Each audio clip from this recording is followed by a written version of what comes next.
Hi, Daryl the clerk from East Hill Community Church in beautiful Vernon, BC.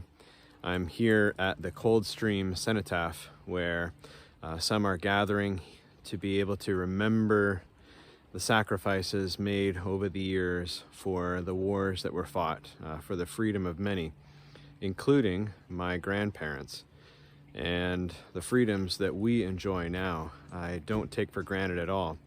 And so although Remembrance Day services officially are canceled, a smattering of us are here, drawn, as many of us do want to be, to the potential to collectively remember what happened.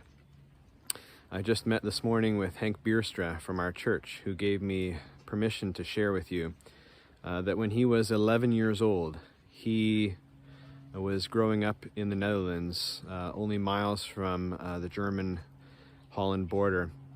And in a matter of years, he was drawn into the resistance that fought and subtly resisted German oversight.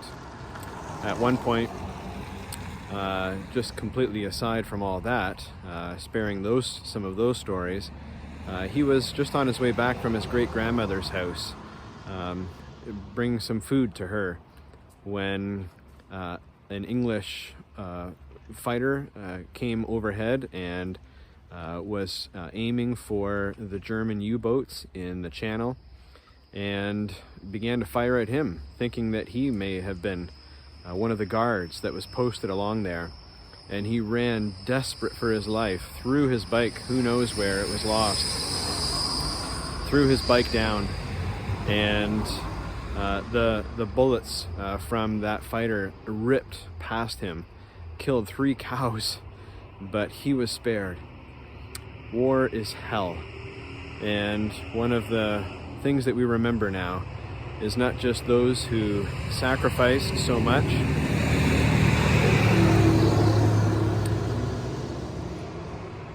but the freedoms that we have now, including the peace that we have now. The peace to be able to live, to speak in freedom, to gather for worship, and to be able to carry out our everyday lives, to love our families, to care for one another. And so on a day like this, it's not taken for granted. And so may this day be one of good remembrance for you as well.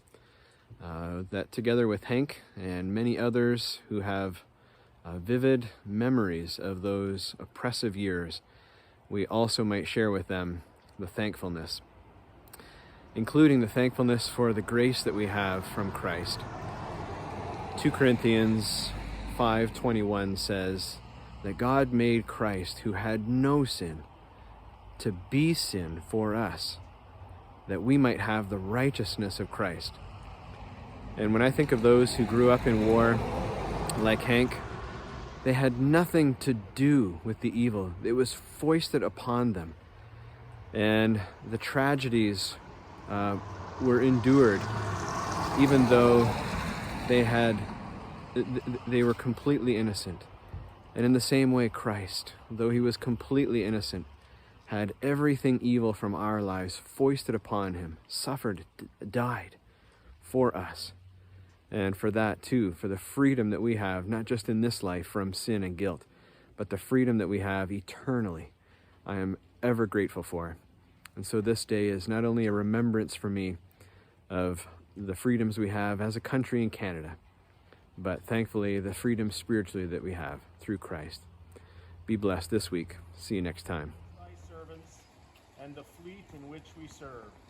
Preserve us from the dangers of the sea and from the violence of the enemy, that we may be a safeguard unto our most gracious Sovereign Lady, Queen Elizabeth, and her dominions.